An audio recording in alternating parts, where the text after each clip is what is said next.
Episode 2 is when it really sinks in that the Asterisk War is fucking boring. Sure, the first episode was boring too, but for a lot of more technical reasons that have to do with pacing and craftsmanship, it tried and failed to lure the audience in with a bunch of fan service and flashy action sequences, and then remembered that it had to actually explain the setting and dumped a shit ton of exposition on us all at once. But episode 2 is where it starts to become apparent that even if we did have context into who all of these characters are and what they were trying to do from the beginning, then it wouldn't have mattered because they're all fucking boring. I'm not even gonna talk about this scene where Euless explains that she has no friends and then flirts with the main guy like a fucking idiot. Who cares? This entire 3-minute scene only serves to clue us in that Euless and Ayato are going to end up being a pair when they go to the festa. The setup is basically beating us over the head with it, yet somehow doesn't call attention to it, as if anyone is going to wonder, oh, who could Euless possibly end up having as a partner? This whole show is just like a wink and a nod away from being like a shitty parody of itself.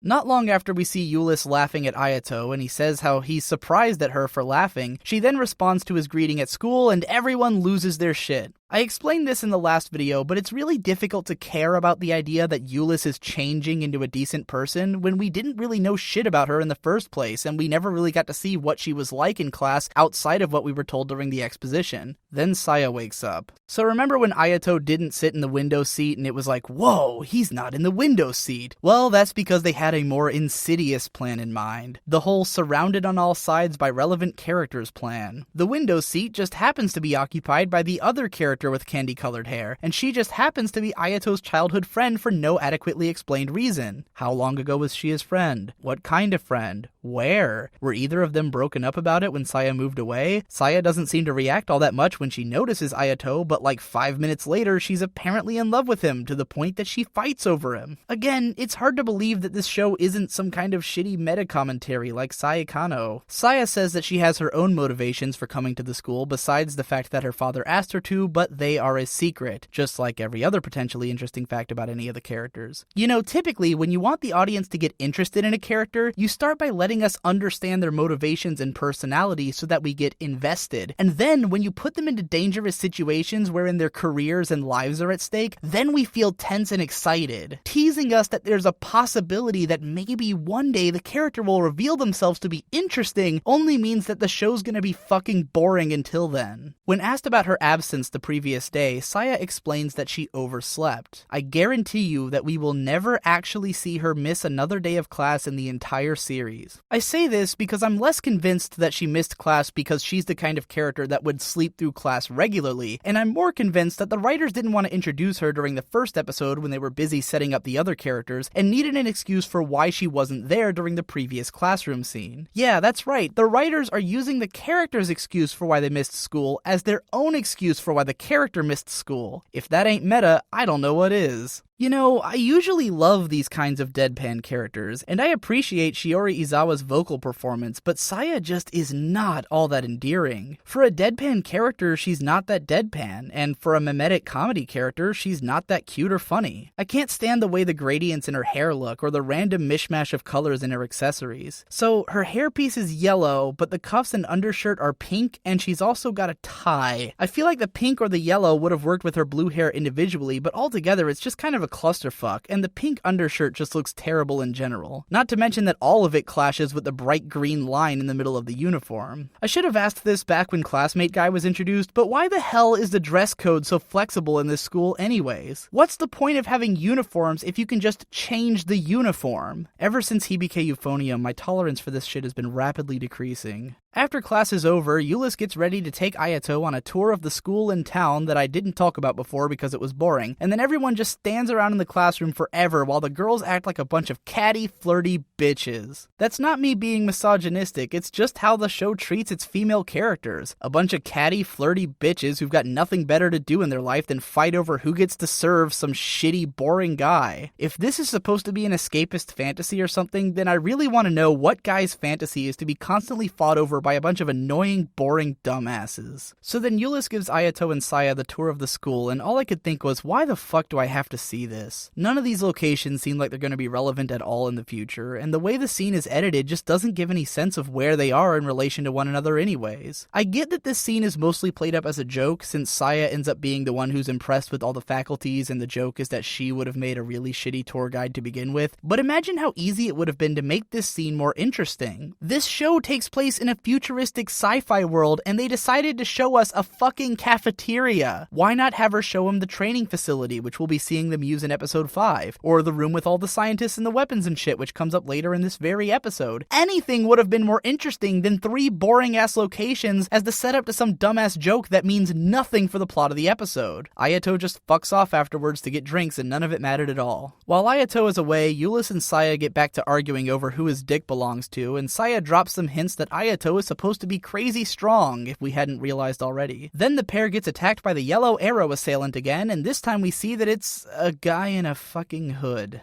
You want to know what's the #1 fastest way to eliminate all tension during an action scene involving the main characters of a show? Have their opponent look as unthinkably generic as humanly possible, to the point that they don't even register as a character. Euless tosses a couple of fire spears at him, and then Saya blows up the entire area with her giant gun, and the scene just ends. No, seriously, the camera just never cuts back to the opponent. Did he die? Did he run away? It doesn't seem to matter either way, because Saya instantly challenges Euless to continue their spat from before. No one tries to figure out what just happened, or to maybe run away and tell someone about it or something. They just fucking stand there until Ayato gets back and they realize that their clothes are wet. Once again, the show uses fan service as like one of those red lasers from Men in Black, and everyone just forgets what just happened. Luckily, the following scene finally decides that they've gone way too long without addressing this whole assassination bullshit, and we learn that the school has indeed begun looking into it. However, Euless has stubbornly declared that there is no need for an investigation or for bodyguards. At this point, I think it's safe to say that Euless is completely fucking retarded. When Ayato asks Claudia why Euless is so fucking retarded, Claudia gives some bullshit esoteric explanation about how she's afraid that what she has might slip through her fingers. Do these people not grasp that in a situation like this, Euless shouldn't even be allowed to decide whether or not there's an investigation? This is a series of criminal attacks threatening a member of their student body. The campus police force should be massively patrolling the entire campus and opening the biggest fucking investigation possible, because whether this selfish bitch likes it or not, there's no way of knowing that she's the only person being targeted, or that other students won't be caught in the crossfire of the next attack. Even if it was just a matter of Euless versus the attacker, the fact that their battles result in massive property damage to the school should be grounds for an investigation. And what about Saya? She was right there during the last attack. Shouldn't she get a say in whether there's an investigation? Does she get a bodyguard? This show is starting to give me brain cancer. The rest of the episode tells the story of how Kirito finally gets his real sword, by way of some kind of Evangelion meets the Sword in the Stone situation. Basically, every weapon has a percentage of compatibility with its user, and if that percentage is more than 80, then they get to use the weapon. The muscle-headed guy tries to take the mystery sword that Ayato's sister used, and while it's obvious that he's not going to be compatible with it, the cheese factor is turned up to maximum when his compatibility drops to a negative percentage and the sword tries to attack him. Luckily, our hero is able to effortlessly take hold of the sword and achieve a 97% compatibility with it. May I remind you that this is supposed to be like the strongest weapon that they have. So not only is Ayato supposedly a strong enough fighter that Saya thinks he would have mopped the floor with Euless no problem, but now he possesses the strongest weapon that we've ever even heard of so far. Because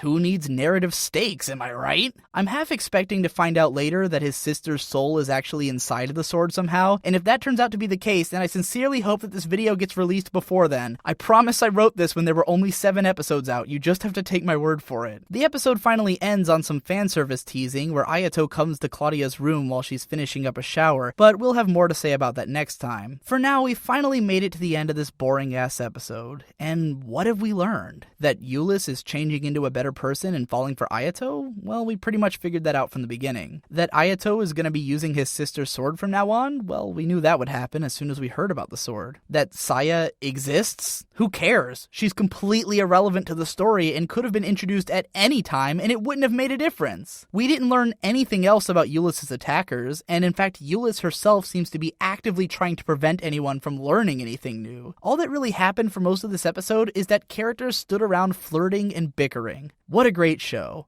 totally earning that 7.3 Mal score. Why did they waste a pretty decent ending theme on a show like this? Written by Rasmus Faber and sung by Maya Sakamoto, these are people that you typically find working with fucking Yoko Kanno, generating some of the most legendary singles in anime song history. You really want to slap that kind of thing on a generic shitpile like the Asterisk War? I mean, the opening theme wasn't bad either, but at least it was every bit as generic and interchangeable as everything else in the show. You might as well be consistent with stuff like this. You know, looking back on this episode, it really starts to sink in just how cynical and half-hearted this entire production feels. Like how it really does read like they're just throwing action scenes in for the sake of having them, and then using fan service to sweep under the rug how totally incomprehensible those scenes actually are. Maybe I'm so inclined to believe that Saya's like some kind of weirdly botched attempt at making a deadpan character because everything else is so weirdly botched in the same kind of way. It's like the show just takes for granted that you get where it's coming from. Yulis and Ayato are given exactly 3 encounters before the one in which Yulis starts fighting over him. The accidental pervert scene resulting in a duel, the scene where they meet in class, and then the scene where he talks to her after dealing with the muscle guy. In all of these encounters, Yulis is continually abrasive and argumentative with him, but immediately won over by his kind demeanor. Then one scene later, she's doing her makeup in preparation for showing him around the school, and then gets into a territorial argument over him with her classmates, one of whom we learn is in love with him at that exact moment, and the other who started flirting the instant she saw him. Think about that. Yulis is the only character with any kind of explicit moment in which she develops an attraction to the main character, and half of our understanding that she's fallen for him comes from our genre-savvy awareness that she's a tsundere. This show starts having its girls argue over the main guy before even bothering to explain the fact that any of them are in love with him, or why that might be the case. It's just taken as a matter of fact.